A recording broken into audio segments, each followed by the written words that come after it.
欢迎大家来到拉风文化超饭脱口秀团建的录制现场。有请我们3位队长再次回到我们的舞台。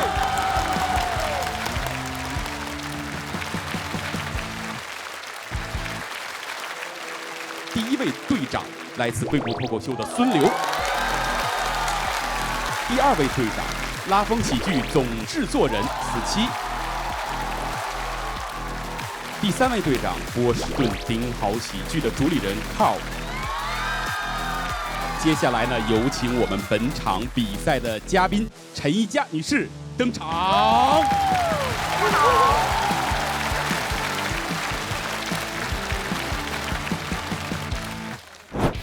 主题赛分为上下2场，上半场的主题是杀死我的恋爱脑，下半场的主题是此地不宜久留。每场主题赛会有6名选手依次上场，票数前3的晋级，其他人直接淘汰。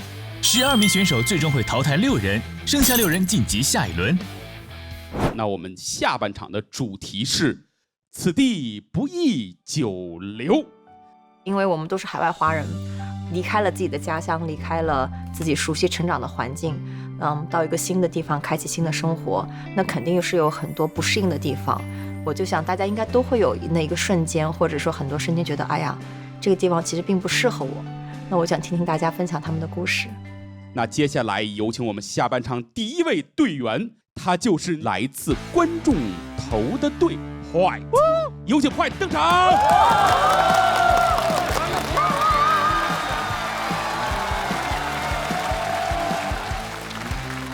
大家好，我是 Poet。哇！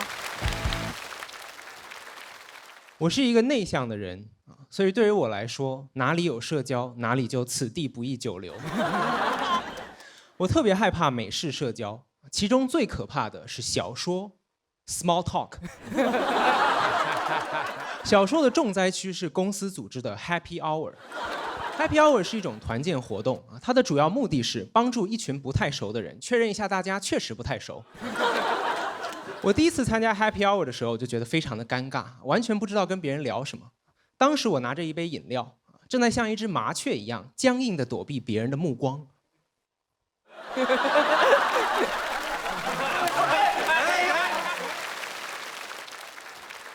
当我的目光和同事的目光相遇时，我们都从对方的目光里读出了拒绝。我们俩都是目光如炬。在那个瞬间，我们都意识到，今天这场社交是无法避免了，今天这个 hour 是无法 happy 了。所以我们硬着头皮开始尬聊。Hey, how are you? Good.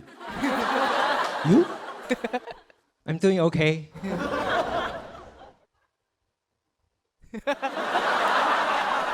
So, what's new? Nothing. You? Not much. What are you drinking? Water. What about you? Ice water. 其实当时我喝的只是常温的水，但跟他聊完天之后，我的水已经变成冰水了。当时场面特别尴尬啊，所以在那次冷场之后呢，我就开始研究 Happy Hour 的套路。今天来跟大家分享一下，在参加 Happy Hour 之前，我们首先要思考几个问题。第一个，你最近过得怎么样？扪心自问 How are you？ 一定会有人问你这个问题。当然，你的答案不用很复杂，因为虽然所有人都会问你这个问题，但没有人在意你的答案，所以你随便想个答案就可以了啊。比如别人问我说：“你最近好吗？”我说：“分情况，你再问的话，我就不好了。”其次，你得想一想，你周末有什么计划 ？Any plans for the weekend？ 你的计划不能太有趣，否则别人一跟你聊起来就没完了；但你的计划也不能太无趣，否则别人一跟你聊起来就完了。你的计划要在耐人寻味与索然无味中找到平衡，给别人留下一丝但不多的提问空间。比如别人问我说：“你周末准备怎么过？”我说：“我准备过周末。”在 Happy Hour 里，你最好都保持沉默，除非别人来问你 How are you， 不然你没必要 I'm fine, thank you and you。因为你 fine 完了，你还得问对方好，那对方也得 fine， 不如大家都保持距离，人不 fine 我，我不 fine 人。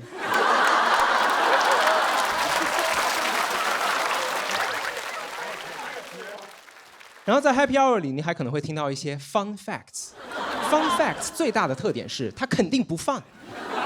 第二个特点是它未必是 fact。当一个人说话用 fun fact 开头的时候，他大概率是要开始显摆了。所以这个时候你可以阴阳一下。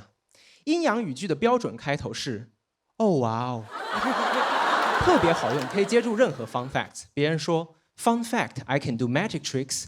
哦哇哦 ，Can you make yourself disappear？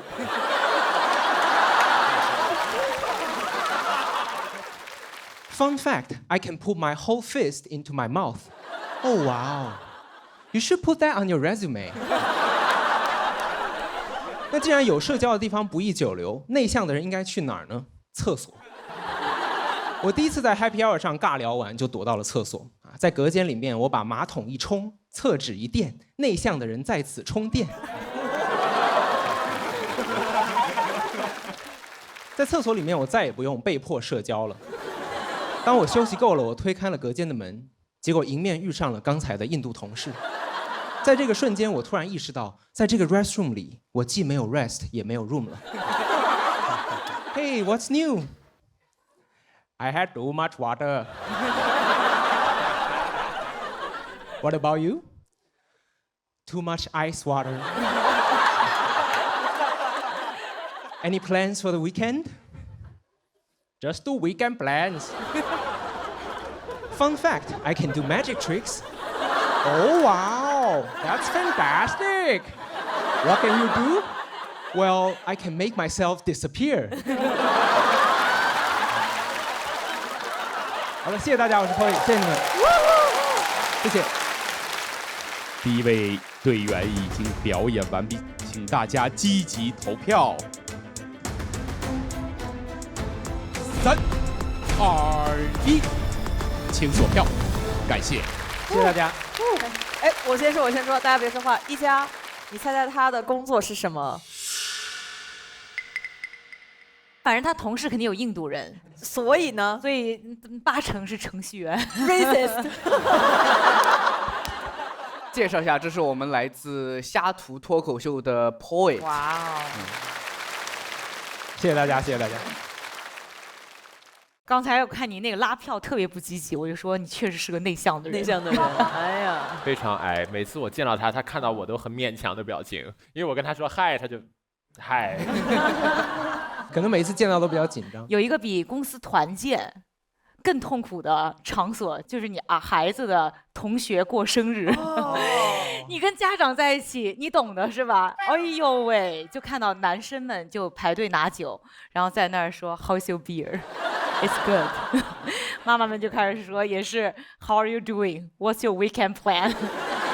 更恐怖的就是你们 background noise 可能是些 music， 就是你小孩的 birthday party background noise 是一群小孩the screaming noise。所以说更可怕的地方，我觉得 someday you can look forward to。把他吓着了已经。这个也太好笑了，两个艺人在逼这个 I 人 small talk。我的天哪！我的天哪！我要去找厕所了，去找厕所了。我觉得 Poy 他一直在战术性后退，来，近一点。哎，我真的好心疼我们的 Poy， 就是他们跟他走过来，他就真的走过来了，你知道吗？谢谢队长，谢谢队长，谢谢大家，谢谢。感谢 Poet， 请 Poet 回到舞台的中央，因为我们的票数马上就要出来了。我觉得还算是把自己想演的演出来了，可能比我自己以前演这个稿子的效果还是要差一些，有一些梗还是没有想，观众没有被带进节奏吧。对，3、2、1。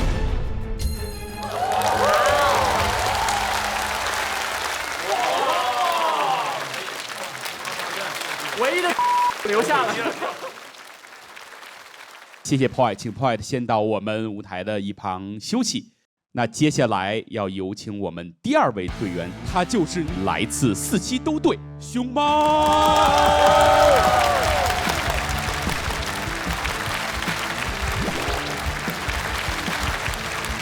大家好，我是熊猫。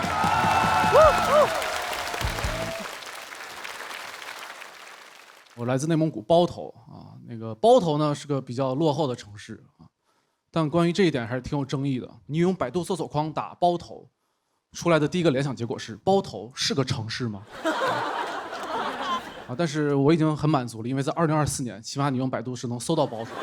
我小时候刚用百度搜索包头，它会跳出一个温馨提示：包头的搜索结果较少，您要搜索的是不是包工头？我点继续搜索，它会跳出仨结果。为什么印度人喜欢用毛巾包头？淘宝女士印花包头巾。最离谱的是下面有个刘亦菲贴吧帖子，就那种饭圈互骂。刘亦菲是头包脸，韩雪是脸包头。这就是为什么刘亦菲比韩雪更好看。然后呢，我从包头啊来到了美国啊，在美国已经生活了好多年了啊，但是还是每天都活得小心翼翼啊，因为我只是个 H1B。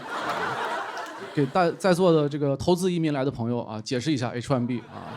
就 H1B 呢是一个临时的工作签证，跟你的雇主直接绑定。如果你不为这个雇主工作的话，60天内就必须滚出美国。就 literally 是我思故我在，真的是这样。H1B 不许兼职，不允许兼职啊，所以说刚才我们演员在后台领盒饭啊，我都是给移民律师打了电话，确认盒饭不算工资，我才敢吃。真的是这样。我其实职业呢就是一个律师啊，然后虽然我自己是 H1B， 但是我做的第一个法律援助项目就是帮走线来的客户啊填绿卡申请。啊，填完交了表以后啊，这个客户很兴奋问我，哎，拿绿卡是不是特别自由？我说应该是吧。You tell me, I'm H1B。真的太难了。他问我啊，你不是律师吗？律师都没有绿卡吗？律师为啥就要有绿卡？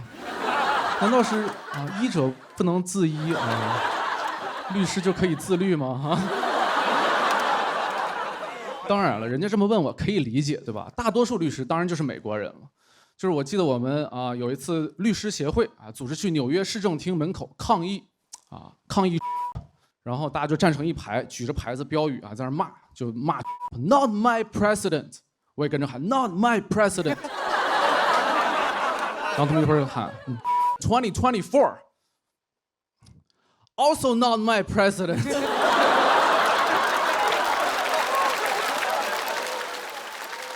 然后后面他们就很激动啊，开始游行啊，这个开始游行就在那走啊，他们边走边喊 Voting is our civil rights， Voting is our civil rights。我跟在后面啊 ，Voting is their civil rights。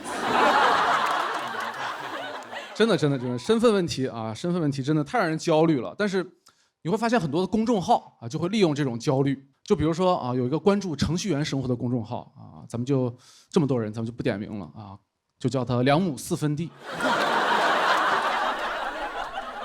他的文章就爱用那种特别耸人听闻的标题，什么噩耗，这个光头又对中国人下手。啊，点进去一看，原来是 Amazon 2024年暂停了 Perm 劳工证的申请。然后说，如果你还在为身份苦苦挣扎，有一个快速便捷的方法。哎，我就往下读。然后他说，其实申请人不妨换个思路。现在 EB5 新政，120万美元便可实现快速留美。我操，这个便可真的是深深的刺痛了我。而且什么叫换个思路？120万美元，我他妈只能换个财路。我想来想去啊，只有贩毒最靠谱。这个没被捕啊，EB5是吧？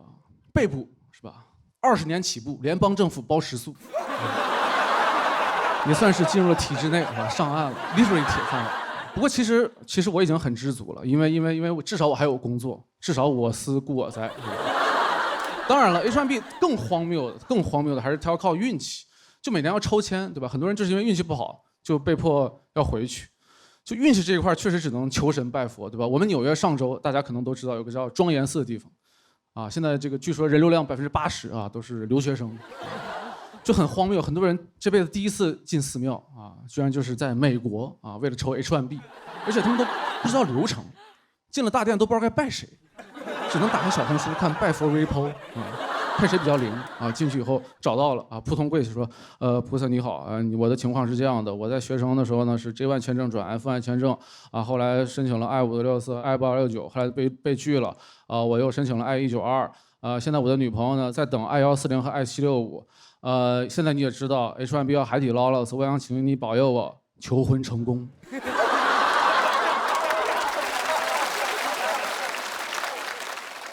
菩萨听到这儿都懵了，说拿着小本记呢，说你到底是求移民还是求姻缘？说清楚。然后过了一会儿啊，递出一个条，你这个 case 比较复杂啊，我们需要 RFE。你过1个月啊，回来这个还愿就行了。所以你看，拜佛就是要讲究方式方法，对吧？谢谢大家，我是熊猫。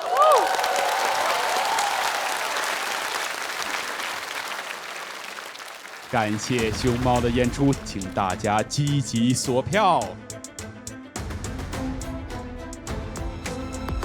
3、2、1，请索票，感谢。谢谢熊猫，熊猫来自纽约拉风喜剧。我就发现一个很有趣的事情，就现在好像年轻人，就是新的一代非常年轻的留学生，开始特别的信各种迷信的东西。什么叫迷信？玄学，有精神寄托，有精神寄托。对，我也信。我纠正一点，熊猫不太年轻，中年人也信的。我觉得你刚才在那个等票的时候，那个表情的凝重，就像是在寺庙里在拜我的 H1B 抽签能不能抽到？都是菩萨，都是活佛。OK， 感谢。那现在我们要公布熊猫的票数了。只能说是正常吧，对，这在正常范围之内。有些梗我本来预想没有很好，还是我觉得还不错，就是相对来说还不错。3、2、1。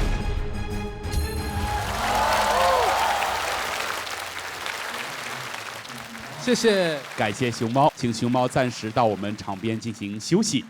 那接下来这位来自哪儿都有梗队，他就是波士顿的中年男子豆三儿，有请豆三儿登场。大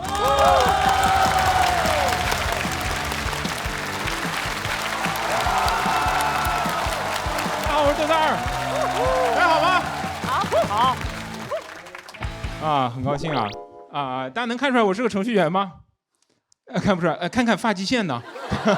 我真的是个程序员，我现在在一家叫 Stripe 的公司工作，公司其实挺好的，但是我最不喜欢的就是公司的名字，因为大家知道，在我们这个行业，如果你给 Google 上班的话，大家会叫你 Googler， 而我给 Stripe 上班，大家会叫你来一段。不行啊，也不知道为什么台上都有个杆儿啊。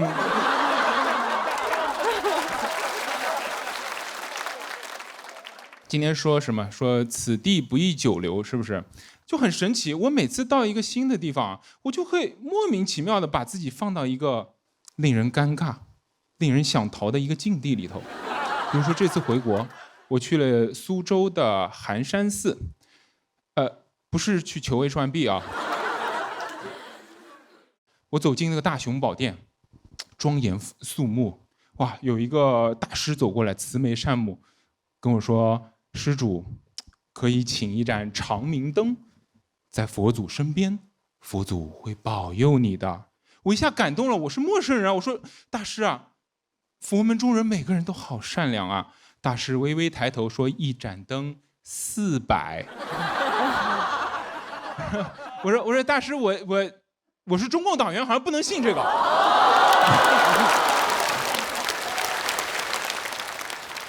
大家觉得400块钱是不是也太贵了？那哪个物价局定的价啊？当时我就在想，400块钱，400太贵了吧？这谁能定？然后我就一边想，我一边抬头，我就看到了佛祖在他的莲花上坐着，眯着眼看着我。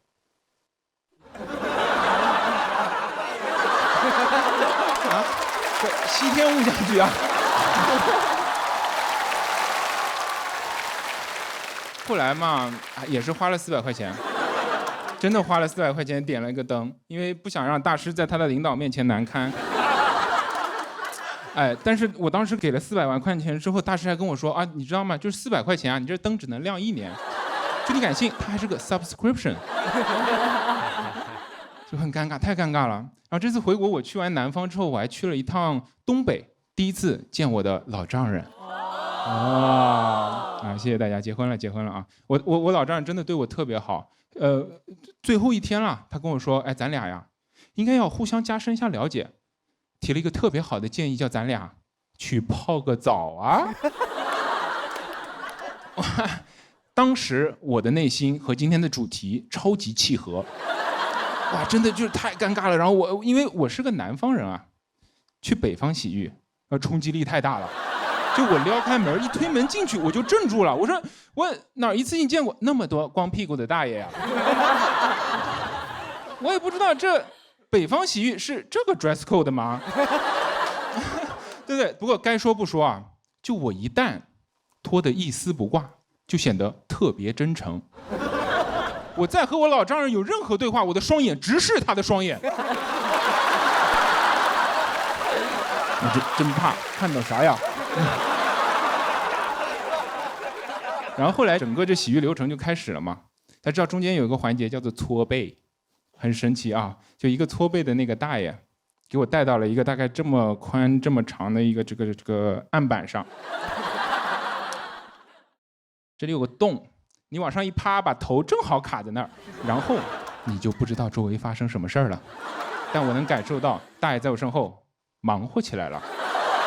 很明显，大爷对他的工作很有激情，因为伴随着我的每次移动，你都能听到“哎呀，哦呦，哎呦”。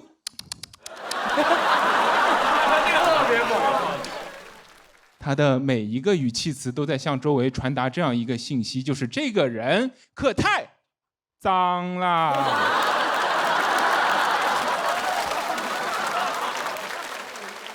当时就那个瞬间，我想起了知乎上的一个问题，叫“你的人生中有没有一个时刻是最没有尊严的？”关键这些大爷都还有一些恶趣味，你知道吗？他会把你身上搓下来的角质进行一次深加工，一会儿搓成一个球啊，哎呦，一会儿擀成一个条啊，就你感觉这个大爷的手法，他以前是不是做手擀面的？当时我就已经受不了，我要走了。但是东北洗浴怎么能不去推拿呢？我就进去到下一个环节，到推拿，我一推门进去，哎，一样的 set up， 一样的案板，一样的洞卡，一样的头。我往上一趴，发现今天给我推拿的是一个东北大哥，他上来就掐住了我的肩膀。我朋友们，我就没见过谁的手劲能有这么大的，这怎么你推拿你用擒拿的招啊？所以他一摁我就哎呀疼，一摁我就哎呀疼。东北大哥也很幽默，说哟，开拖拉机来的呀。关键你一疼啊，你就会动，你一动你就耽误大哥工作。大哥用一只手摁住我，把全身的重量压在我的身上，用另一只手开始对我的肩膀猛钻。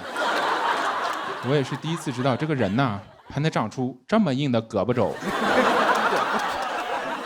但是啊，我必须告诉你啊，从这一刻往后，我就没有再发出一丝的抱怨了。因为以我对这个东北大哥的了解，我但凡发出一丝声音，他就会觉得呀，找到穴位了。大哥对我的沉默有了错误的解读，他心里想的是，我操这个逼吃劲儿啊！一场无声的较量就这么开始了。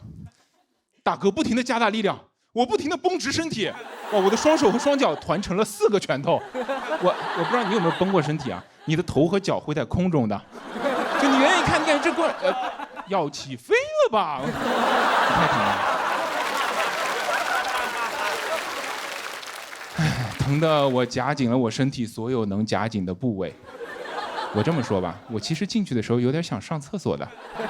我到捏完都没有再想起来啊，但是不得不说啊，就是洗完捏完就这一套啊，还是很舒适的。要不是我老丈人在，我还真的觉得东北还挺宜居的。不过后来啊，最舒服的是你付账的时候，东北的物价真是太令人愉悦了。2个人劈头盖脸的洗了1天，花了398。我什么概念啊？什么概念啊，朋友们？就是你在东北2个人洗1天只要花398，这个钱你在南方你连佛祖身边一个灯都点不上啊！好，谢谢大家，就讲这儿。OK， 感谢豆三儿的表演，请大家积极索票。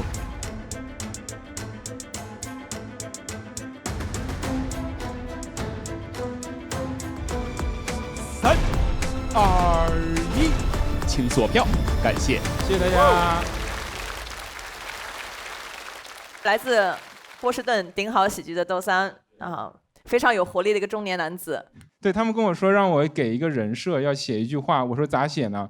那要么就中年男子吧。没想到他们要说那么多遍，每一场都说。那如果给你个机会，给自己重新立一个人设。窦三他的一个特点就是他的表演非常好，他在台上演出那个大哥搓他澡那个样子，哎呀，太活灵活现了。谢谢。现在我们马上就要公布窦三的票数了。还行，我也没忘词儿，然后反正这个段子也完整的说完了，所以还行，我觉得行。3、2、1。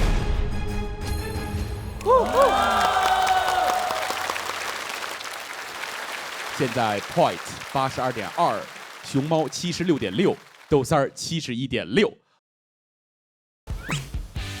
想要拿起麦克风说出你的笑话，快点加入你所在城市的中文脱口秀俱乐部。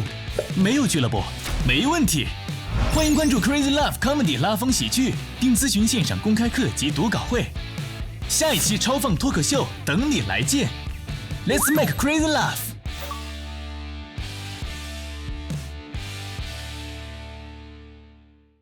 那让我们用热烈掌声有请来自费城让人上瘾的垃圾食品登场。大家好，我是猫叔，王仔，我们是垃圾食品。哎，今天真是个好日子呀！哦，对啊，海外华人终于有自己的一档脱口秀栏目了。是啊，我们组合也成立2年了，是一个漫才组合。没错，一般漫才组合呢，会有一个正常人，还有一个怪人。说谁呢？这是？哎，我今天主要想说的目的是，特别感恩节目组给我们这个机会演我们这个节目。那既然大家都在这里，我就不妨有个提议。哎，好啊，就把今天定成感恩节。感恩节啊，这是说改就能改的吗？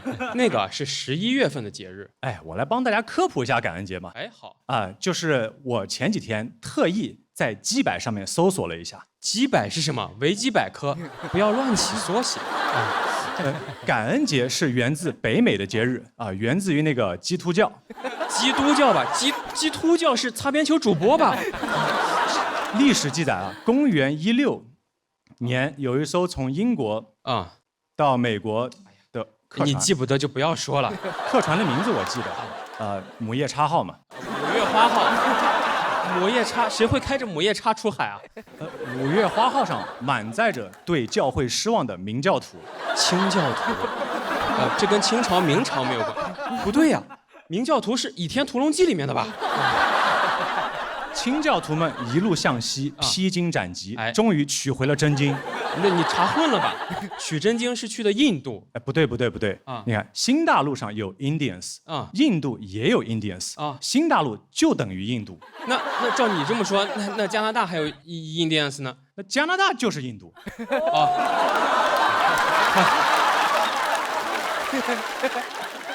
那还算你说对了，说对了。那还查到点什么东西？到达新大陆以后呢，清教徒的生活非常艰苦。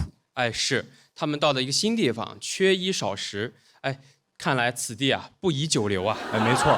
那所以呢，当地的土著人就教他们种植南瓜。哎，对，这样他们第2年呢就会收获很多的南瓜。为了感恩这件事呢，清教徒就把土著人的脸刻在了南瓜上。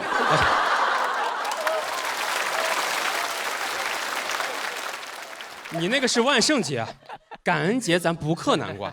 哎，这样毛叔啊，我有时候就在想，如果我当年是这个新移民去探索新大陆，那会是一个什么样的场景？有点意思。哎，你帮我来演一下啊。好的，我帮你模拟一下这个场景，是吧？可以。好，你即将踏上前往新大陆的旅程。哦，很期待啊。你收拾了行李啊，收拾了自己，收拾了邻居。我去了吧，太奇怪了吧？我干嘛要收拾邻居啊？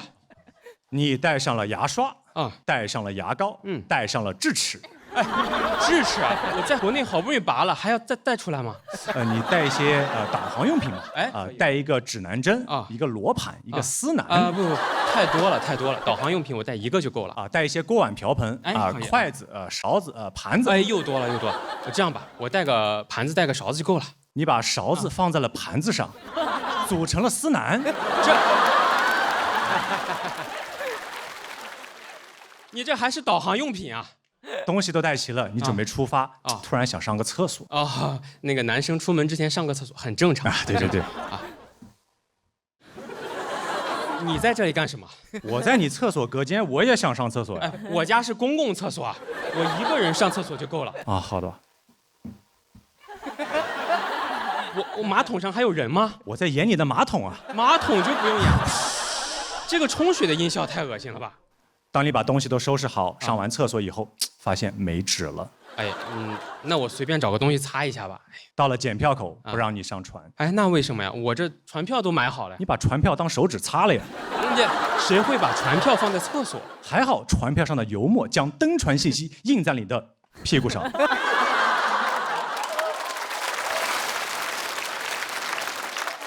那你怎么检的票？这怎么看到的？先生可以上船了。扑通！我是掉水里了吗？不好意思，忘放板子。哎，这也太粗心了吧！扑通！我又掉水里了。不好意思，忘放船了。船也是你放的，这太夸张了吧 ？Stand clear of the closing doors, please.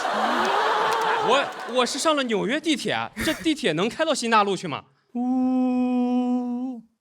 一段漫长的旅程之后，你终于到达了新大陆。哦，新大陆有很多新鲜的事物值得探索啊。到了新大陆以后，你做的第一件事就是提起了裤子。我刚才是光着屁股坐船呀。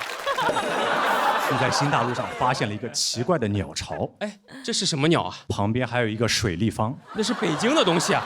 你还发现了当地的土著人。哎，那我要去认识一下。我就是瞧不起你们臭外地的。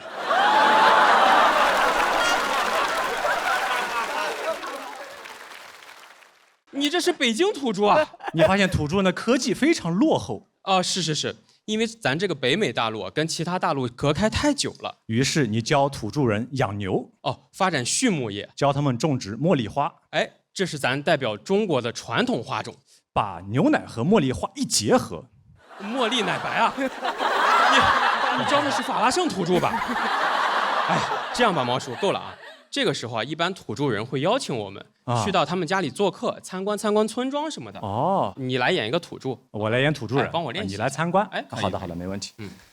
One little, two little, three little。叮咚。您在做饭吗？是让我坐下。哎，你会说话吗？我们语言不通。标准的老外口音啊！你还会说点什么？我也用妇炎洁。你这是妇炎洁广告里的土著吧？哎呀，不要闹了，重新演。One little, two little, three。叮咚。你好。你好，我是刚来的中国移民。请问有什么吃的吗？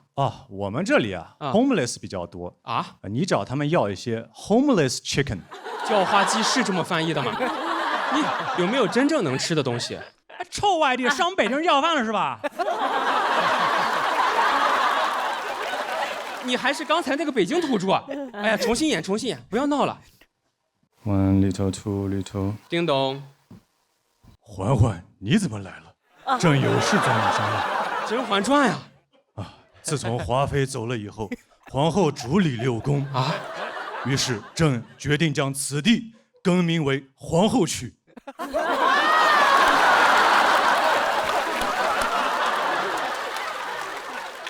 皇后区是这么来的吗？哎呀，你不要闹了，毛叔，咱好好演一遍。好好演啊 ！One little, two little。叮咚。请进吧。你好，感谢您的救命之恩啊。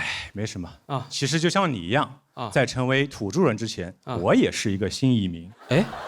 你不装上感情了？你这，我们土著人有一套祭祀的方法，能让你在新大陆顺风顺水。那我试一下，好的。好强的能量。选一个吧。这样吧，来，大神，你帮我解读一下，这是我们土著的咒语上显示H1B approved， 恭喜你啊！你这是工作签证啊？合着我就是这么留在新大陆的。新大陆此地不宜久留啊！土著人帮助新移民成为土著人，这才是感恩节的精神。你这不光上感情，还上价值了啊！完全听不懂你在说什么呀！谢谢大家。OK， 感谢我们的漫才组合垃圾食品。现在到了观众投票的时间了。这一轮之后呢，我们就有一组选手或者一位选手要惨遭淘汰了。最后3秒钟的时间，3、2、1，请锁票，感谢。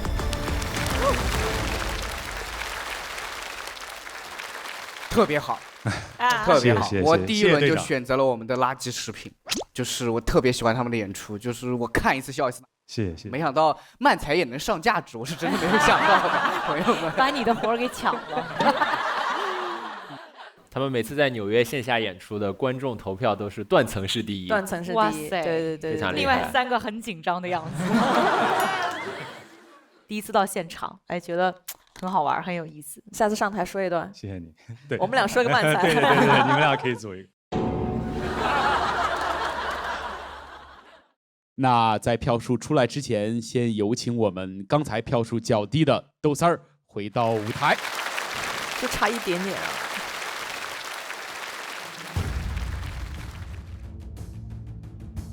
OK， 我们的票数马上就要出现了。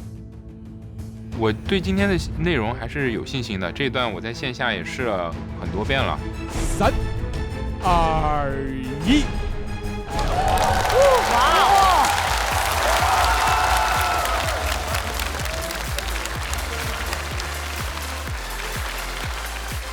Good job， 南京人很棒。其实也比较新人了，然后我是去年也算才说了1年多，我觉得我能出这么多内容，我觉得我自己还是挺满意的了。有类似的机会，我还是会愿意来的。谢谢今天的观众，因为出舞台的时候好像大家对漫才不是很了解，所以我其实心里面是替他们捏了一把汗的。我刚刚在非常感谢 Carl 提了一句，就是其实漫才他们在线下的表演是效果非常非常好的，所以今天的观众识货，非常懂，有品位，观众投的对。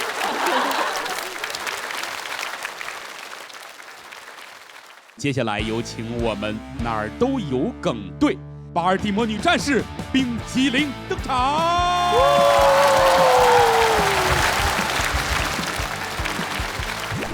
天哪，大家好，我是冰淇淋，我要化了，此地不宜久留，因为只有我一个女人了。我感觉自己是被 diversity hire 的，这里的男性密度高到我第一次见到排队的男厕所。哇，这是什么脱口秀公主和11个高矮胖瘦的小人啊！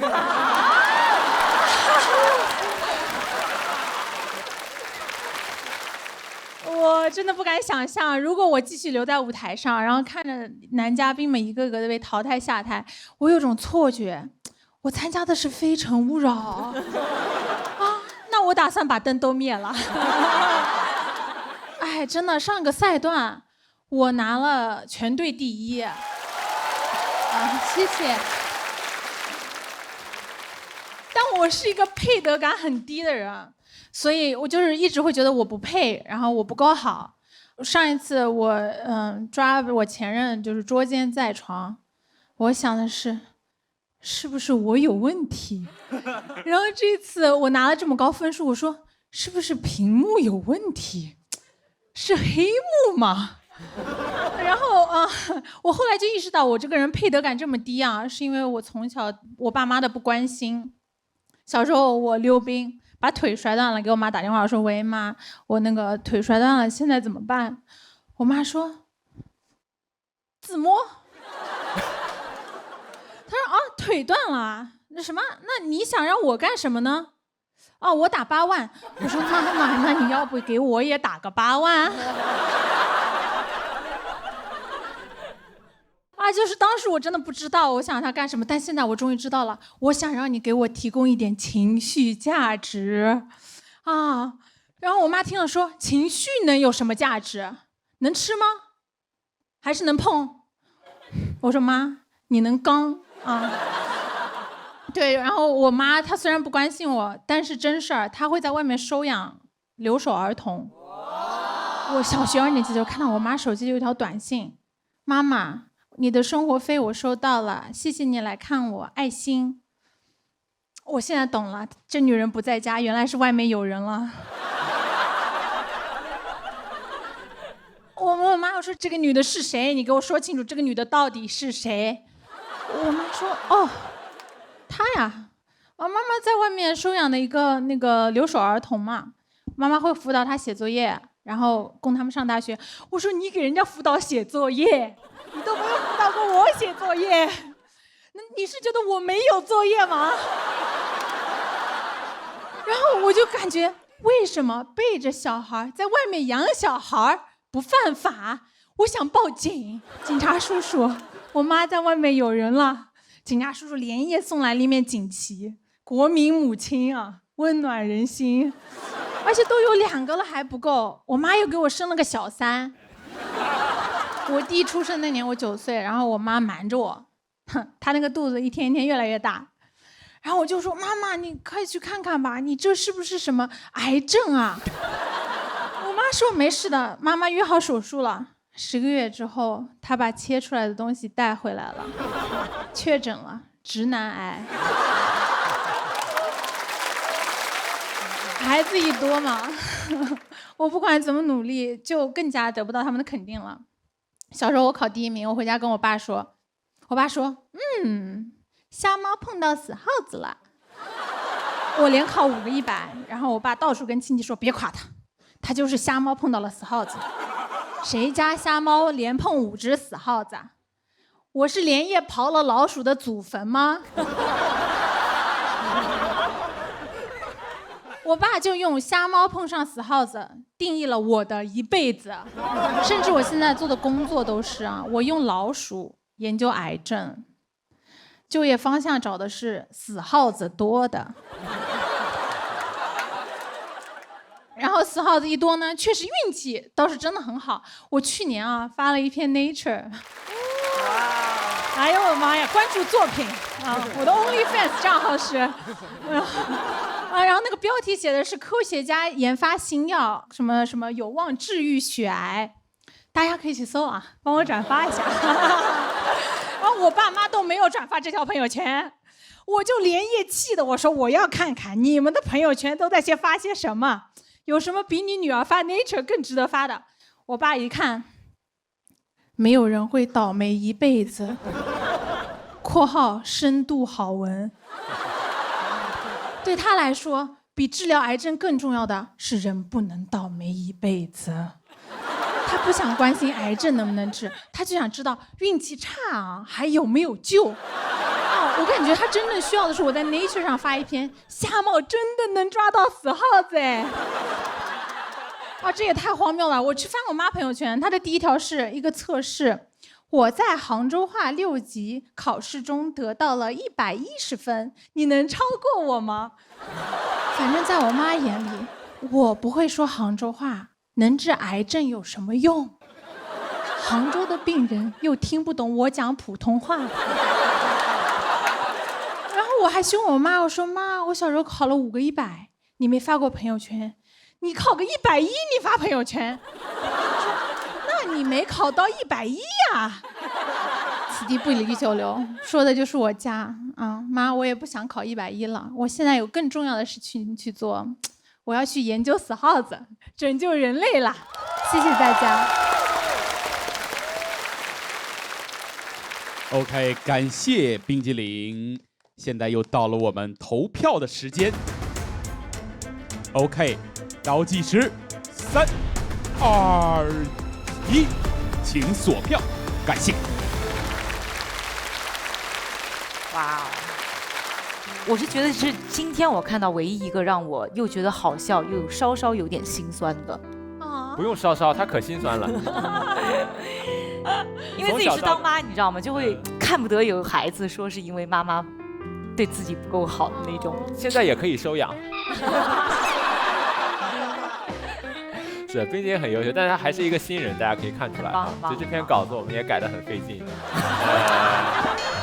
她改到上台前一刻，但是舞台还是公平的，我觉得，就他做了很多画蛇添足的东西，他本来在一个很好的稿子上又加了很多不必要的东西，导致有一些梗没有达到该有的效果，我觉得。他也是 DMV 海选的第1名，哇哦！瞎猫碰上死耗子。冰淇淋，就哪怕是运气也好，那也是你的运气。但是我更看好的是你的未来，我看重的是你的天赋和你的素材。你有一座金矿，我相信你可以把你的素材打磨到非常非常好，而且你永远不要觉得你是唯一一个女演员，因为我永远会在这里。一个不用被淘汰的人上什么价值嘛，真是。感谢冰激凌。那现在有请我们分数较低的熊猫回到舞台。俩人手牵手吧，互相鼓励一下。牵不到，牵不到。熊猫，请回到自己的圈里。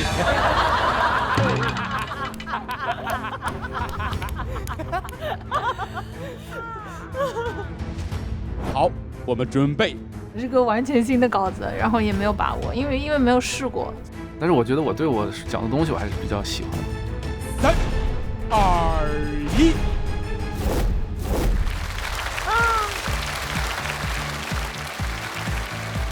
确实是累，就是整个人就有点神游了，开始太辛苦了，休息一下吧。就是很想找个时间，真的好好休息一下。我们大家再给冰淇淋鼓掌，好不好？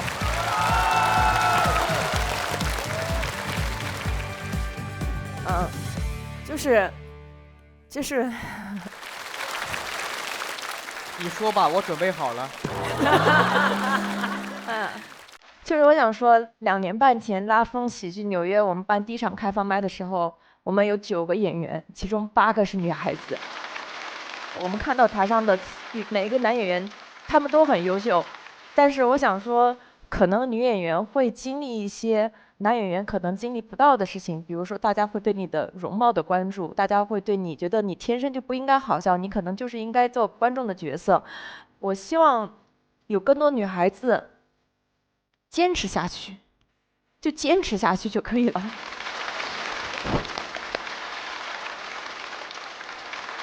对，坚持说下去，坚持说下去。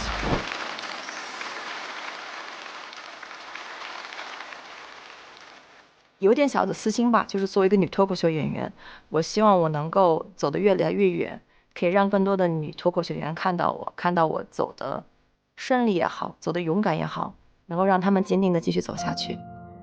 先看一下我们现在的分数排名。OK， 我们垃圾食品91.5 ，Point 82.2，熊猫76.6。那接下来我们还有本场比赛的最后一位选手，那让我们用热烈的掌声有请硅谷猛男上阳王登场。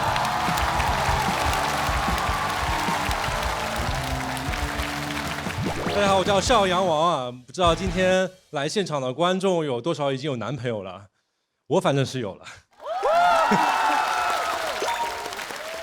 姐妹没事儿，我还有我在呢。就跟大家介绍一下，我男朋友叫 James， 然后我跟他在一起有8年时间了，真的很不容易啊，对 gay 来说这就是金婚了。我还见过他的父母，真的就是有一年我们正好一起回国嘛，然后我的老家是上海，他老家是浙江丽水一个小城市，所以我就说，哎，挺近的，要不我就顺便去一下你老家见见你的父母。不得不说，我男朋友是一个具有冒险精神的人，他不单答应，他还说，我不能让你就这么过去，我得给你个名分。他好 man 啊！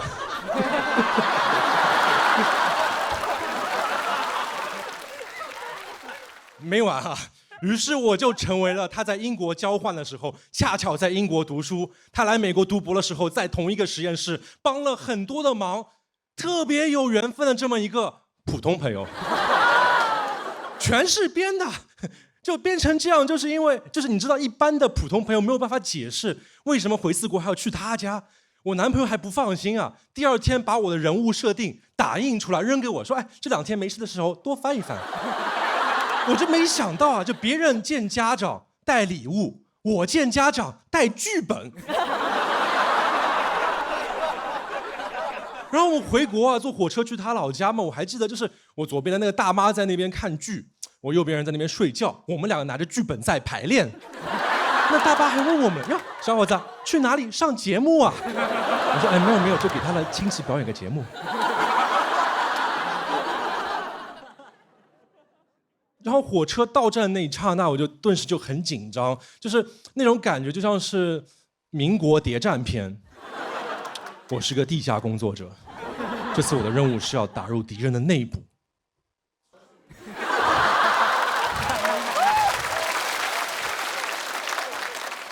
就算我被抓住了，我也不能让我男朋友的身份暴露，因为我们是同志啊。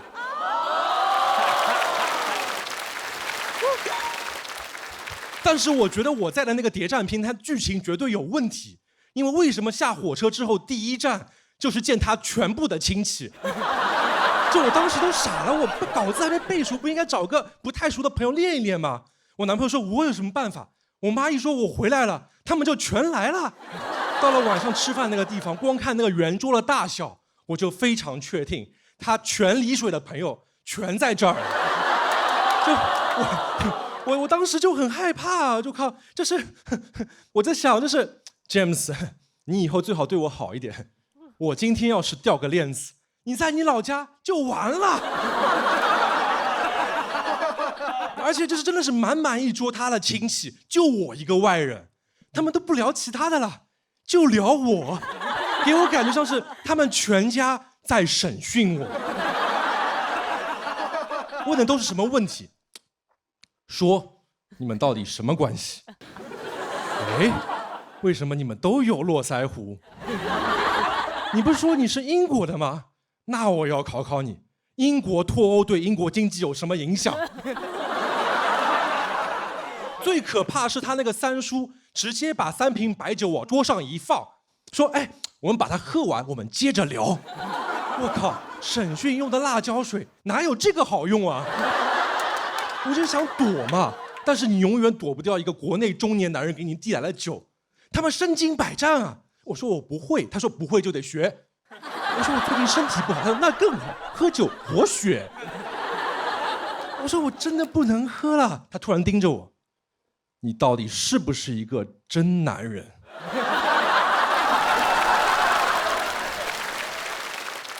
哦，我明白了，最不能喝酒的就是你们上海男人。我靠！我现在我不多喝点，我就让我的家乡父老出丑。我喝多点说错话，我男朋友就要让他家乡父老出柜。两边都是家乡父老，他三叔给我出道电车难题呀、还没完，他三叔说你真的要是不喝，就是在亲朋好友面前不给我面子。我靠，他自己也躺铁轨上去了，还和我的家乡父老躺在一个轨道上。我没办法，我就只能喝啊，就真的。坦诚来讲，就喝了几杯之后，我觉得我确实有点飘了，因为他妈说：“哎呀，我们家孩子多亏你照顾我。”我说：“您说的可真对。”你们缘分真的好多，你们交情真的好多啊。我说：“不光多，还深。”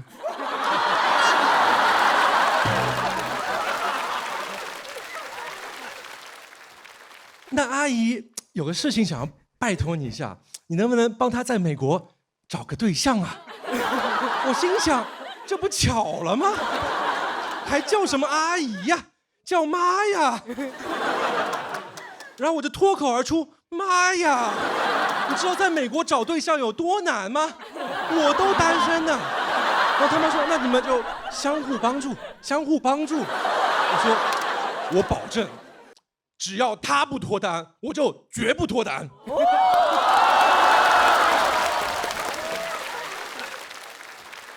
然后到了晚上回到家，我最担心的一件事情发生了。他妈说：“哎呀，不好意思，我们家小，你们晚上就睡一张床吧。”难为你了，我可太难为了，朋友们。我怎么知道2个直男会怎么睡啊？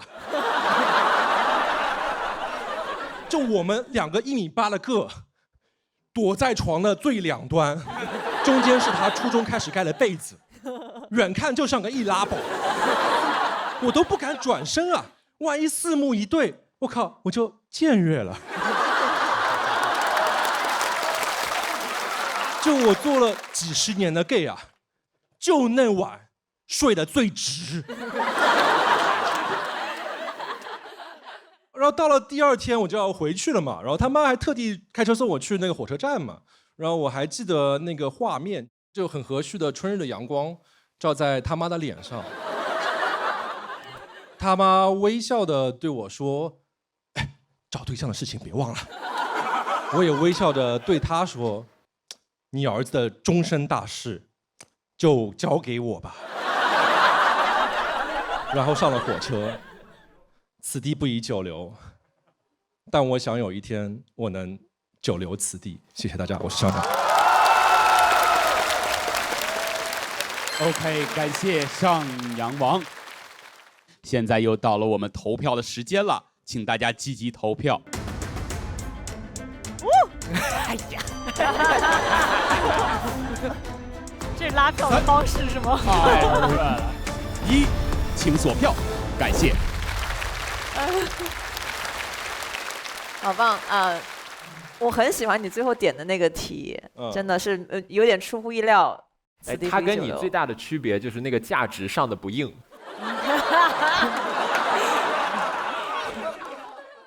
我在想一件事情，就是我们这节目之后播出去之后，万一给他妈看到了，他说这个小伙子我见过，我见过。确实还会挺担心的，我就问他，我说，我可以说李水，可以说 James 吗？他就给我发了一个 OK。上今天不光带了1个人的勇气上台，他带了2个人的勇气一起上台。他上价值你不骂他？他就上了1次嘛。觉得好好，我就担心你这样老摸他是不是会坏掉啊？他应该买了好多届，我买了3届都带过来。感谢上阳王，那让我们熊猫再次登场。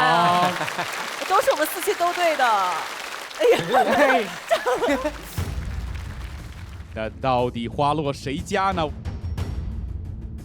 其实我没有想要夺冠，因为对我来说，我真的是只是想讲最后一轮那个主题。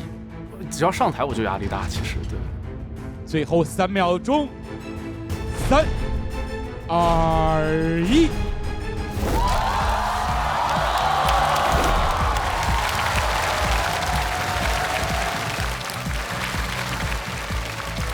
好棒，好棒，好棒！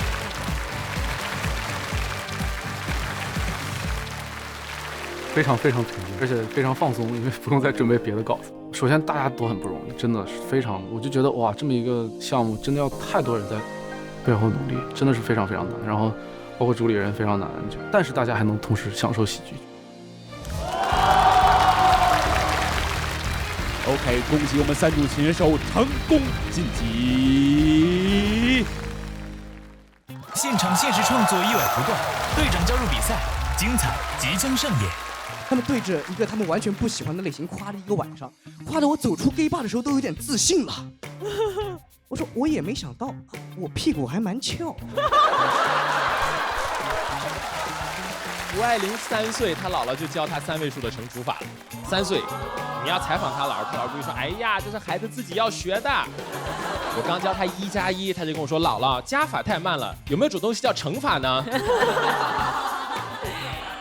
我都想带他去找许光汉，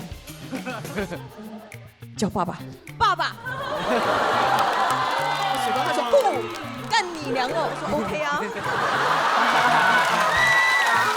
在此，我还是想感谢拉风喜剧，是你们让大家看到了北美中文脱口秀线上综艺确实搞不下去。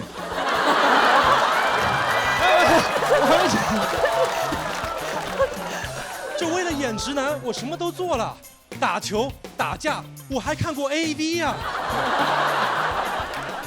前面2个总统，一个女装，一个要当 gay。